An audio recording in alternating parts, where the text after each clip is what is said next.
read 14 again. So Matthew 24:14. Опять же, 24 глава Матфея, 14 стих. Прочитайте снова. По всей вселенной во свидетельство всем народам, и тогда придет конец. Okay, now go to Revelation 7, 9 through 14. И теперь откройте Откровение 7 главу, Откровение 7 глава с 9 по 14 стих. Читати, так? Read it, yes? Yeah, read, please.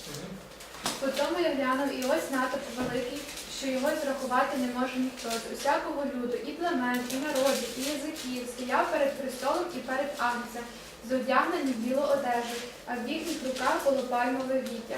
І взивали вони гучним голосом, кажучи, спасіння нашому Богові, що сидить на престолі і Агнцеві.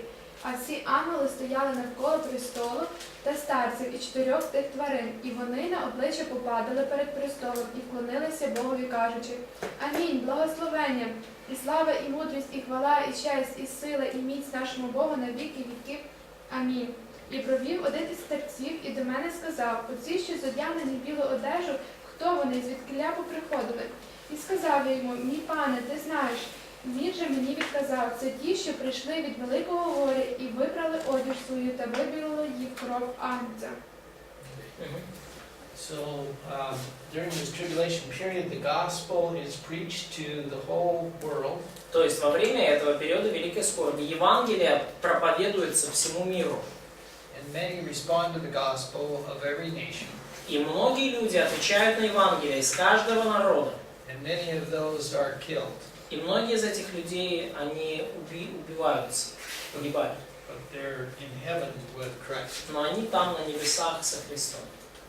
Now we get back to Kosti's comment.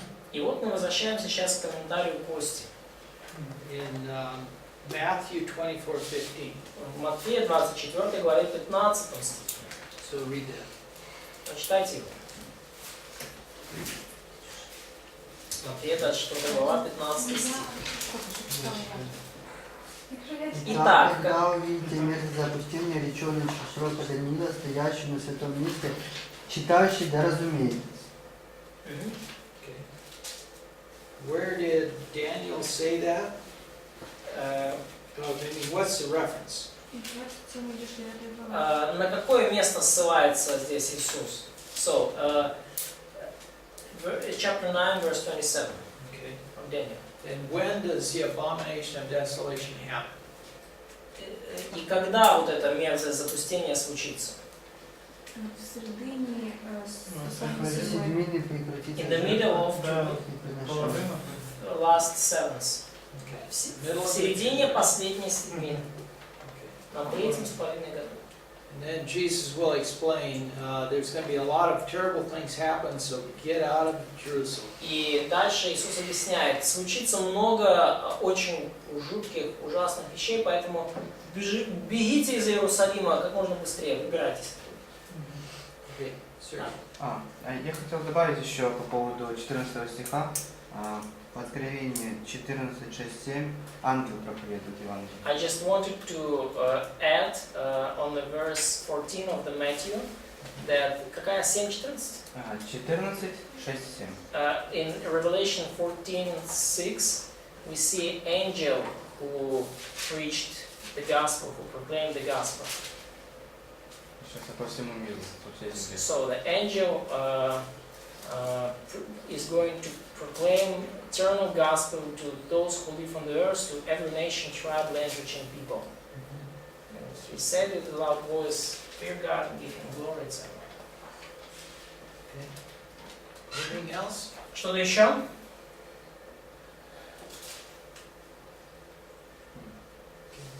Can you all do this now? Вы все теперь сможете эту периодизацию сделать, нарисовать? Teach it tomorrow? Сможете завтра этому поучить? Okay. Хорошо.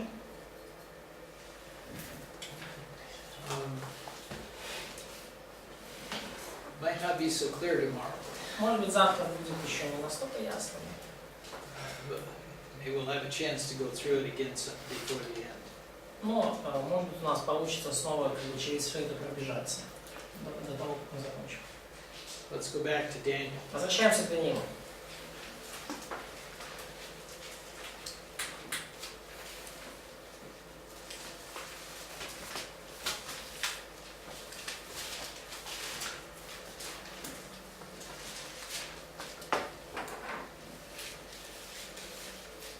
Okay, his last vision is in chapters 10 through 12. И последнее видение, которое видит Даниил, это главы с 10 по 12.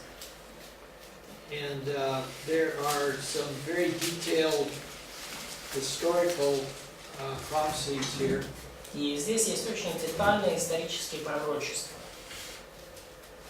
I think what we'll do is look at some of them that have to do with Antiochus Epiphanes and then some that have to do with the Antichrist. И я думаю, мы коснемся тех из них, которые касаются Антиоха и Епифана, и также те, которые касаются грядущего Антихриста. In history, Alexander the Great died in 323. И Александр Великий, он умер в 323 году, он это знал.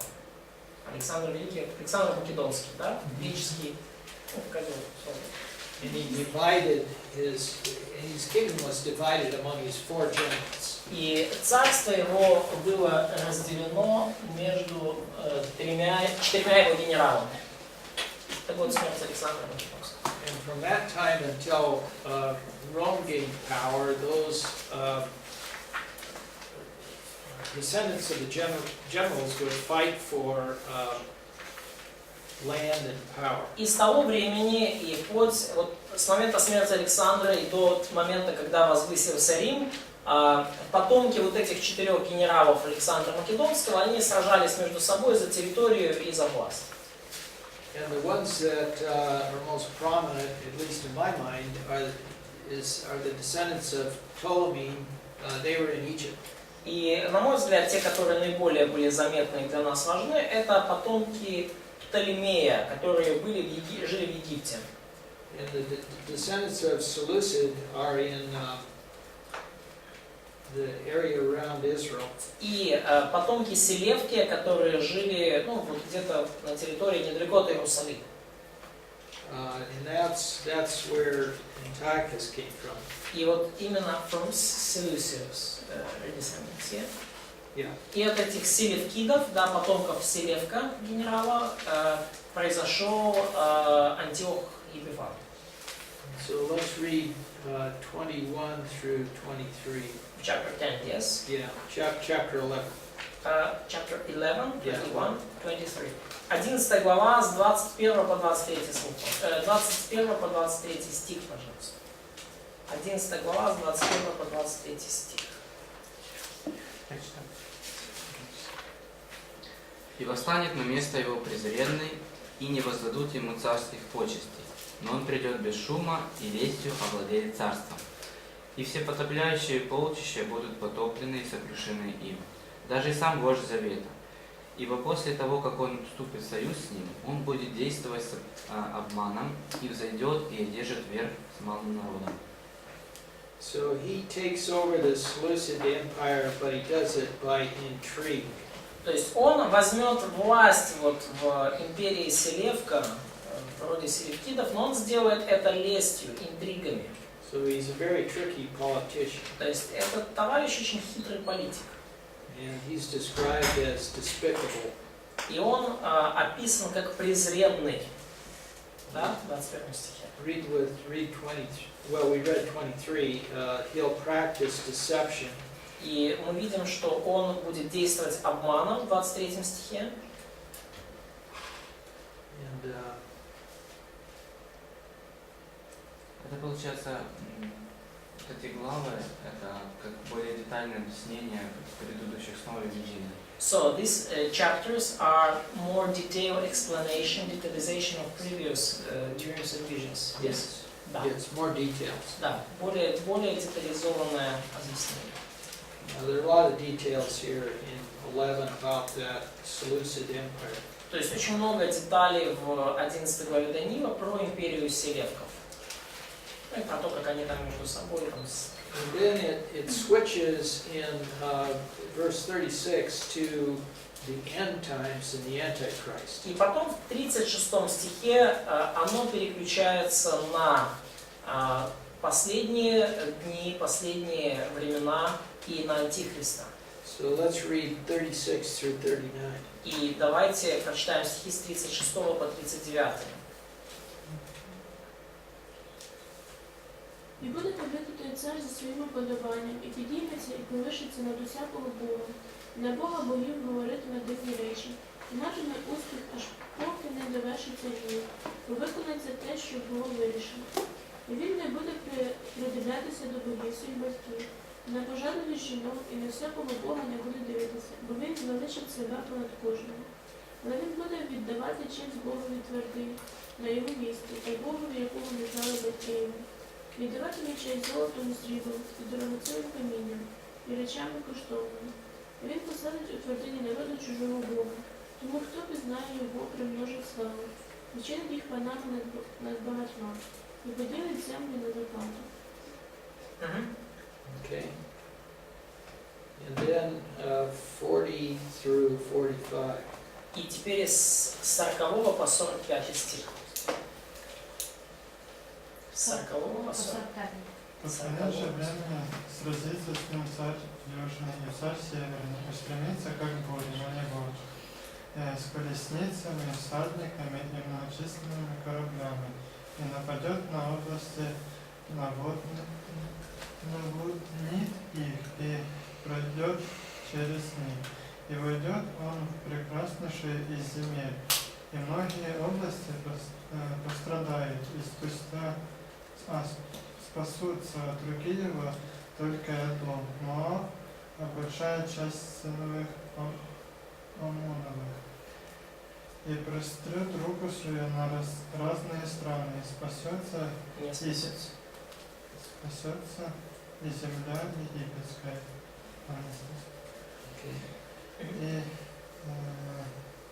завладеет он сокровищами золота и серебра, и разными драгоценностями Египта. И ливийцы и эфиопы последуют за ним.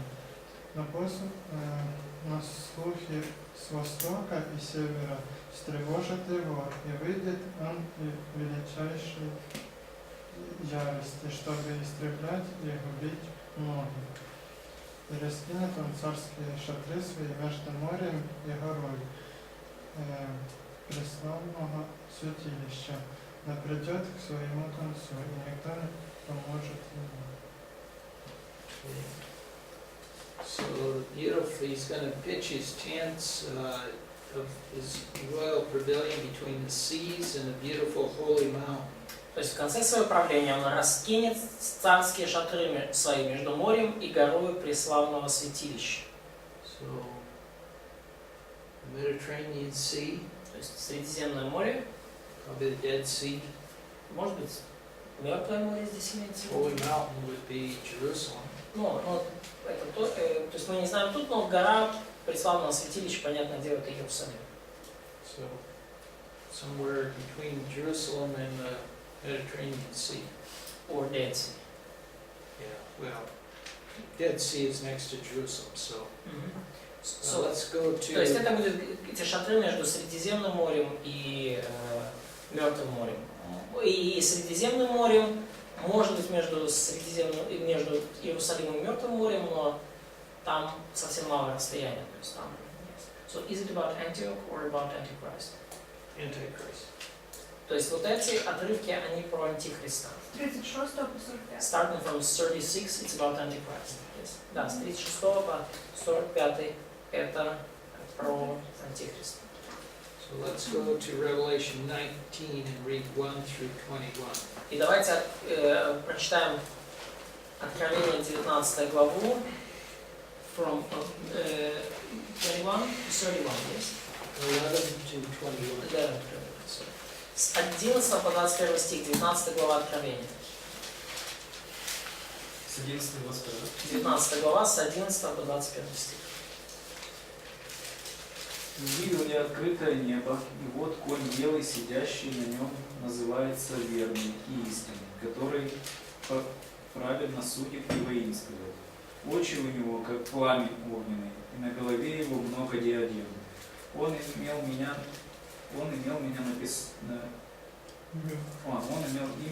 написанное, которого никто не знал, кроме него самого. Он был облечен в одежду, обогренную кровью. Имя ему Слово Божье, и воинства небесные следовали за ним на конях белых, облеченные в весон белый и чистый. Из уст же его исходит острый меч, чтобы им поражать народы. Он пасет их жезлом железным. Он топчет точила вина ярости и гнева Бога Вседержителя. На одежде и на бедре его написано имя Царь царей и Господь господствующих.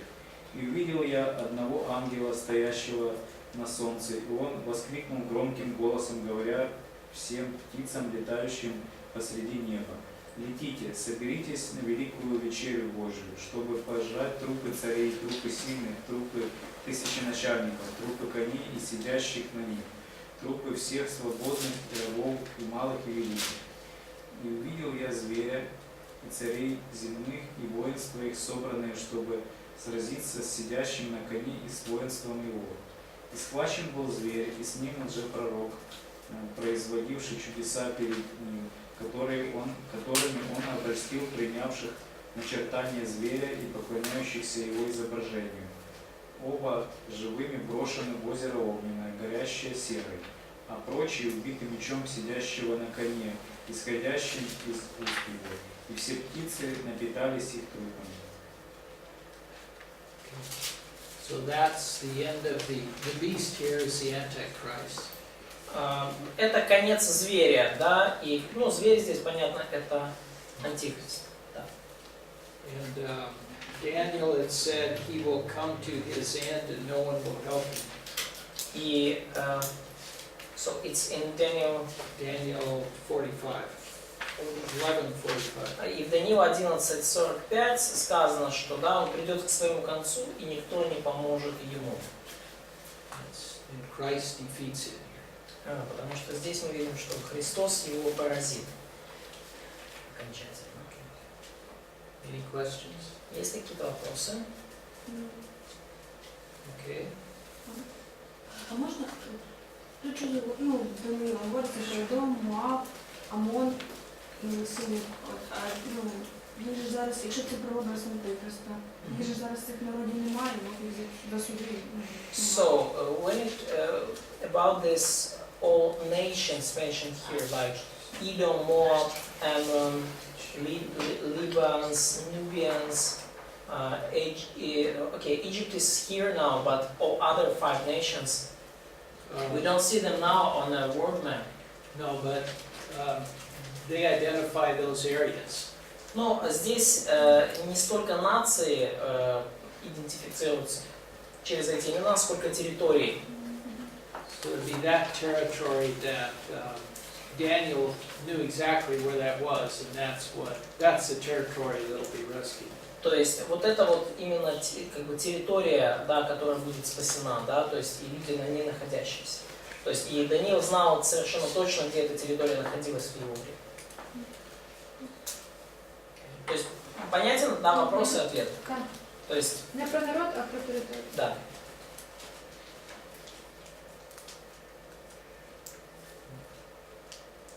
Let's go back to Daniel 12. Давайте перейдем к 12 главе Даниила. And read 12:1 and 2. И прочитайте 12 главу, 1-2 стих. І повстане того часу Михаїл, великий ти князь, що стоїть при синах твого народу. І буде час утиску, якого не було від існування люду аж до цього часу. До того часу буде врятований із народу твого кожен, хто буде знайдений записаний в книзі. І багато хто з тих, що сплять у земному поросі, збудяться. Одні на вічне життя, а одні на народу, на вічну любов. The Old Testament doesn't talk much about resurrection. Ветхий Завет немного говорит о воскресении из мертвых. But this is one place. Но вот это вот одно место.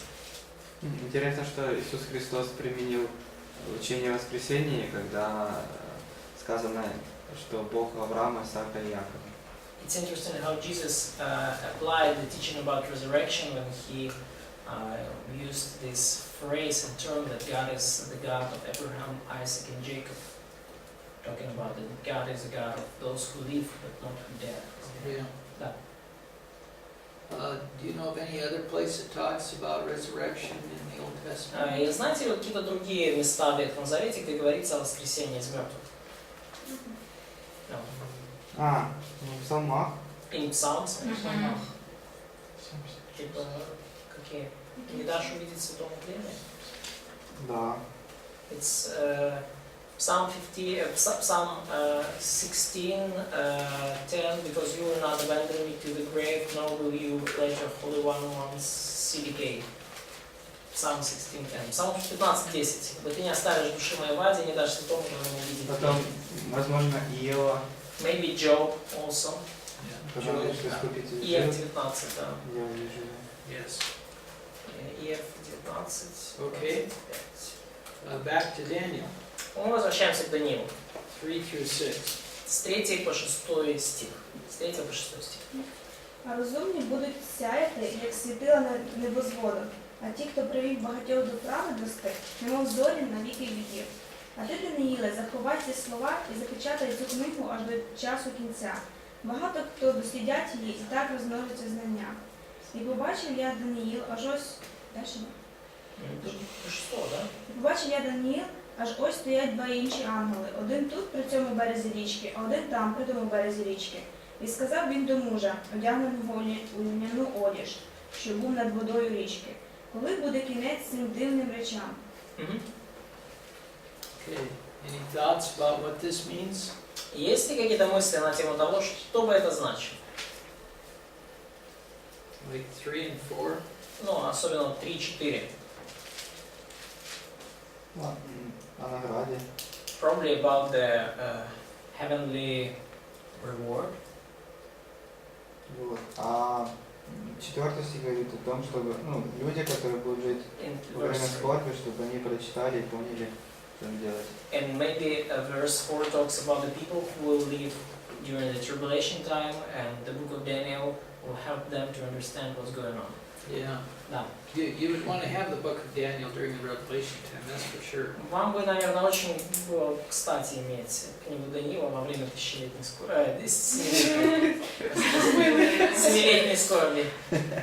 Да, то есть вы бы очень, наверное, хотели, чтобы у вас была такая книга, если бы вы там жили. Это типа послание о будущем. So it's like a message to the future. Да. Yeah, save this, it's going to be needed. Да, сохраните эту книгу, она пригодится.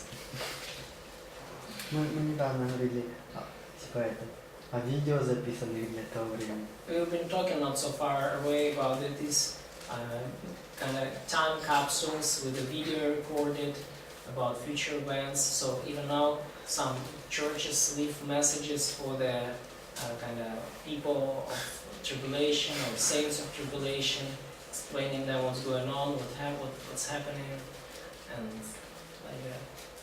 А тут уже, еще тогда об этом говорили. But Daniel wrote his time capsule long time ago. Yeah. Yeah. And it came from God. Да, но и это от Бога пришло. I don't know where the ones come from today, I'm not sure. А? I say, I don't know where the ones come from today. Да, ну я не знаю, откуда исходят сегодняшние все эти, ну, как бы временные капсулы, но я точно знаю, что книга Даниила пришла оттуда. Okay, 7 through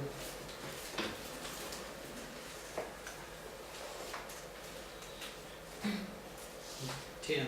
С 7 по 10. И слышал я, как муж в льняной одежде, находившийся над водами реки, подняв правую руку и левую руку к небу, клялся живущему вовеки, что к концу времени и времен, и полувремени, и по совершенном низложении силы народа святого все это совершится. Я слышал это, но не понял, и потому сказал: Господин мой, что же после этого будет? И отвечал он: Иди, Даниил, ибо сокрыты и запечатаны слова сии до последнего времени. многие очистятся, убелятся и переплавлены будут в искушении. Нечестивые не будут поступать нечестиво, и нечестивые же будут поступать нечестиво, и не уразумеет всего никто из нечестивых, а мудрые и уразумеют. So there are things that Daniel got in his vision that he didn't understand either. То есть мы видим, что здесь Даниил получает видение, которое и он не может понять. Now, we had read these last 3 verses at the beginning of the class sometime. То есть мы где-то в начале этого курса с вами читали последние 3 стиха.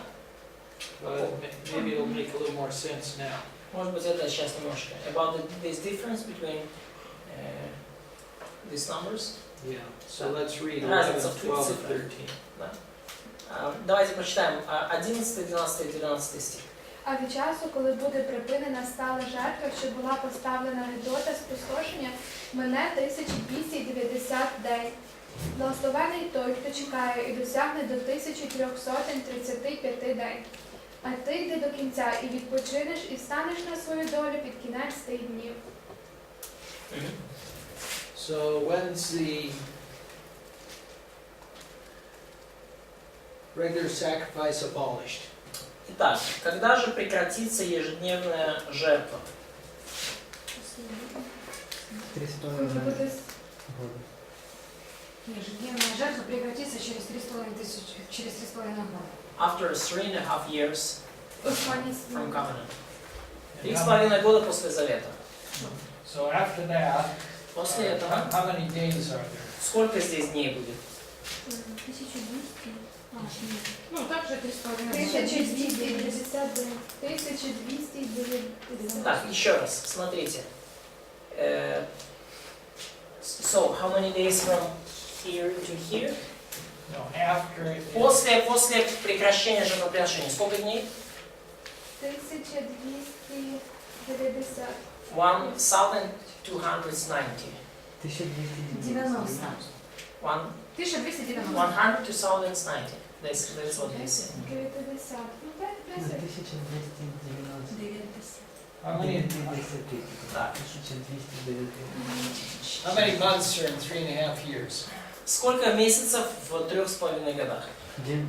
36 плюс пол 38. 38 месяцев. 38 месяцев. Это уже 36. That's what they say. Плюс 6, 42. 42 months. Okay, how many days in a month for the Jews? Как много дней в месяце для евреев? 30. 30.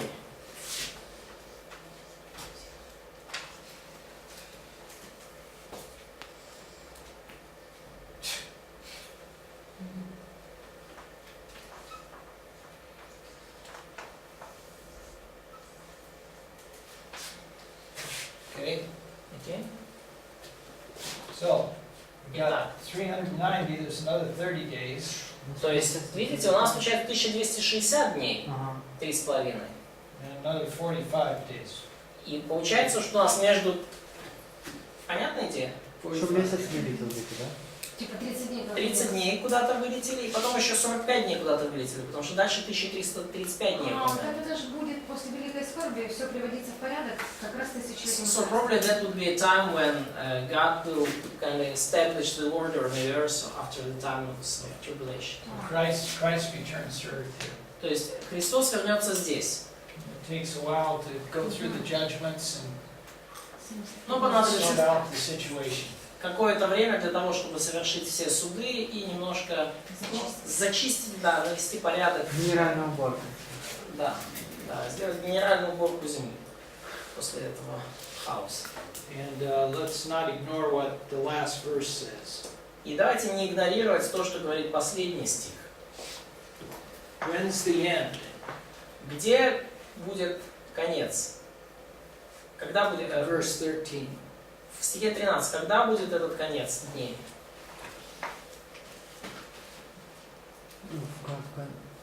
Ну, конец, когда Даниил умрет. When Daniel will die. ты восстанешь до получения твоего жребия в конце дней. Когда это будет? Ну, конец 7 лет, скоро. The end of this tribulation time, the end of seven. Yeah. Whenever I say the end, you say the end of the age of Israel. Всякий раз, когда я говорю конец, вы должны говорить конец века Израиля. Конец Конец века. века Unless I'm not talking about Jews. Ну, это постоянно, когда мы говорим о евреях. Да? Если мы не говорим о евреях, тогда уже конец означает что-то другое. Когда мы говорим конец, говоря о евреях, это всегда конец века. Go to end of the age. So at the end of the age, what's going to happen? Что случится в конце века? What's going to happen to Daniel? Что случится с Даниилом? Воскреснет. He will rise from the dead. Well, yeah, he'll get his new body, Он получит новое тело, and he will be doing something in the millennium. We don't know what. и он будет чем-то там заниматься, походу чем-то руководить в тысячелетнем царстве. Мы не знаем чем. And I think he'll have a pretty good job. Я думаю, что он получит очень такую хорошую работу. Хорошую позицию. He's already pretty experienced. У него уже очень хороший опыт. Опытный руководитель. He is experienced manager. Very good. Okay. What did we skip in the book of Daniel? Так, что мы пропустили в книге Даниила? We skipped everything about in chapter 3 Мы все пропустили в 3 главе and 4. и в 4. All Sunday School Stories. Yeah, I figured you know those. Все истории из воскресной школы, которые большинство из вас должны знать. We also skipped the doctrines. И также мы пропустили с вами раздел доктрины. So let's do them. Поэтому хотя бы давайте с ними как-то.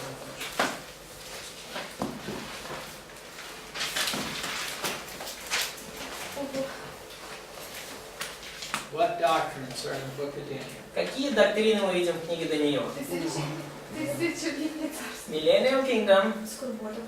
Tribulation. Какие еще? Воскресение мертвых. The Resurrection of Dead. Okay. Да. Resurrection. Да, ну, воскресенье из мертвых, да.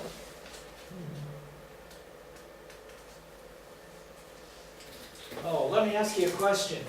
Давайте я вам задам один вопрос. Should the Jews have known about the time when Jesus would come?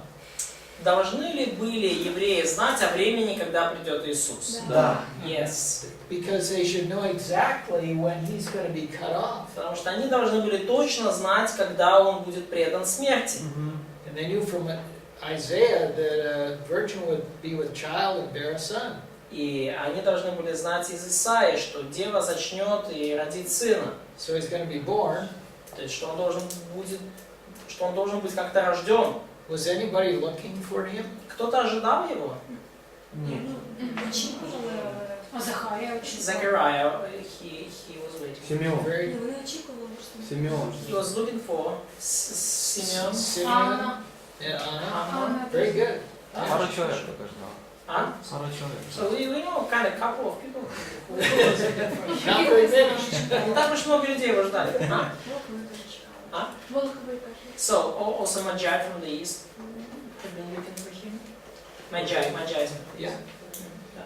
And there are probably others that the Bible just doesn't record. Ну и, возможно, были и другие, но Библия просто о них не говорит нам.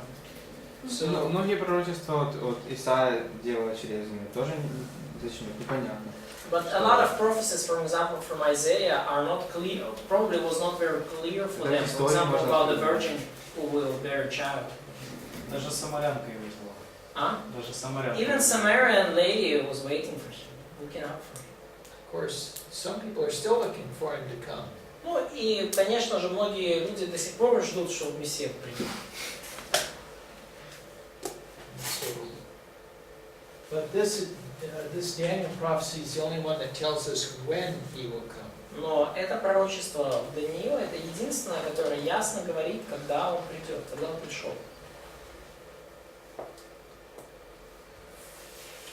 Okay, what other doctrines? Хорошо, какие еще, то есть, да, время прихода Мессии, да, вот эта доктрина, как-то сформулируйтесь. Какие еще доктрины? Ну это четко понятно, когда он умрет, да? Прийти можно предположить. So it's clear at least when he is going to die, but so the time of his coming is not so clear, but the time of his death is pretty clear. Да, ты прав, Сергей. Время смерти Мессии, так точнее. At least you get the generation. Ну, по крайней мере, вы можете примерно угадать хотя бы поколение, в котором он придет. Да, то есть. А сын людський, це, ну, те, що Ісус називається сином людським, це доктрина чи ні? So the name of Jesus like a son of man, would we call that a doctrine? Son of man as a title of Jesus. Yeah. Да, сын человеческий, как один из титулов That tells us some things. А? That tells us, gives us some information on him. Это дает нам определенную информацию о нем. Сын человеческий как титул Иисуса. Много атрибутов Бога. A lot of God's attributes we see here in the book of Daniel. Yeah. Живой, всемогущий, He's living, He's almighty, Всевышний, He's sovereign. что, суверенный. Приход Антихриста. A coming of Antichrist, future Antichrist in general. About theophany. You know О what that means? богоявлении, теофании. Еще. Печі горячі. А? Печі горячі. In the this fire furnace. Томат. М? Да, Томат. Да, Даниила 3 глава, да. Горячий печь. Это и есть Теофания. Fiery furnace. Да. Еще Богоявление в горячей печи, да. в Писании по вдохновенности, когда Иеремию About читает. the scripture and the fact that scripture is God breathed and its accuracy, because Daniel was trusted on Jeremiah. How many of the prophecies of the Messiah's first coming were fulfilled exactly? Как много пророчеств о первом приходе Мессии буквально исполнились. From the book of Daniel?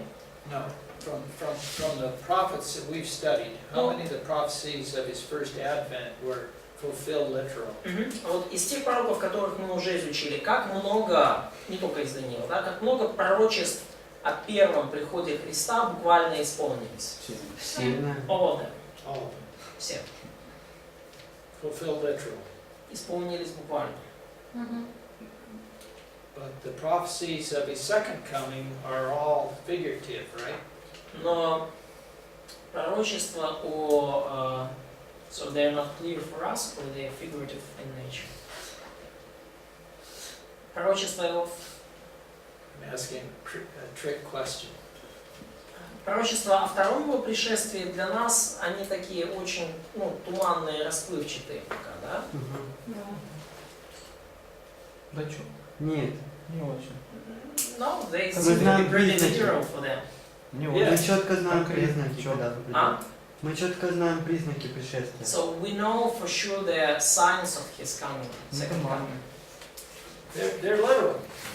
Да, то есть они буквальные тоже, буквальные признаки. So we're here in the church age, То есть мы здесь, в век церкви, and there are those that say, a lot of people say, oh, all these prophecies were literal. и многие люди говорят, о, все эти пророчества были буквальные. About first coming, yeah? Yeah, you have to believe that because they're all Да. fulfilled literally. О первом пришествии. Конечно, вам нужно в это верить, потому что все эти пророчества буквально исполнились. And then they say, А потом они говорят вот что. everything in the future is figurative. Все, что в будущем, это такие образы, это аллегории. Да? That is inconsistent Это hermeneutics. не последовательная герменевтика.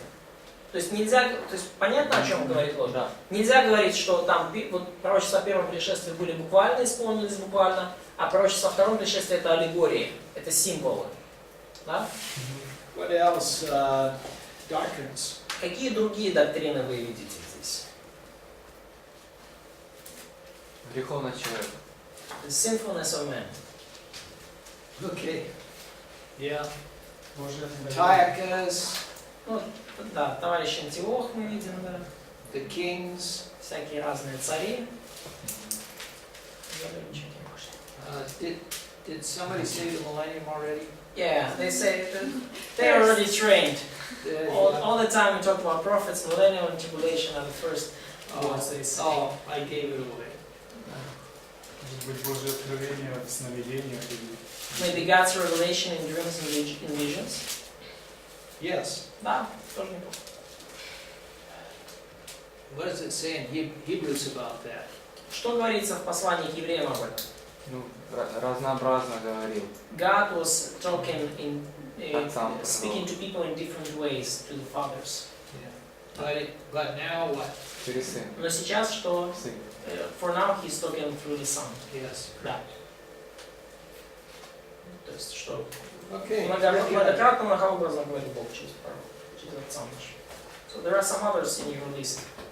Prayer or faith. Prayer, yeah, prayer. Еще кое-что в списке Ллойда. Молитва. Особенно, 6 глава и другие.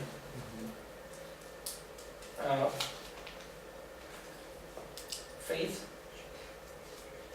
Should I just read from your list? Вера. Да, вера и вот, Евреям 11 глава, вот эта пометка про то, что там затворяли львам, ходили через огонь и так далее. Да. Потом времена язычников. Помните тему книги, но это как и доктрина тоже. И второе пришествие Христа. И еще одно, да, тоже в списке у Ллойда, нации, народы. Can you explain more about nations? What did you mean about the doctrine of nations? Just the God works through nations. То есть то, как Бог работает через разные нации. He established nations and he works. He uses nations to accomplish his purposes. He uses nations. Он поставляет нации и использует нации для достижения своих целей.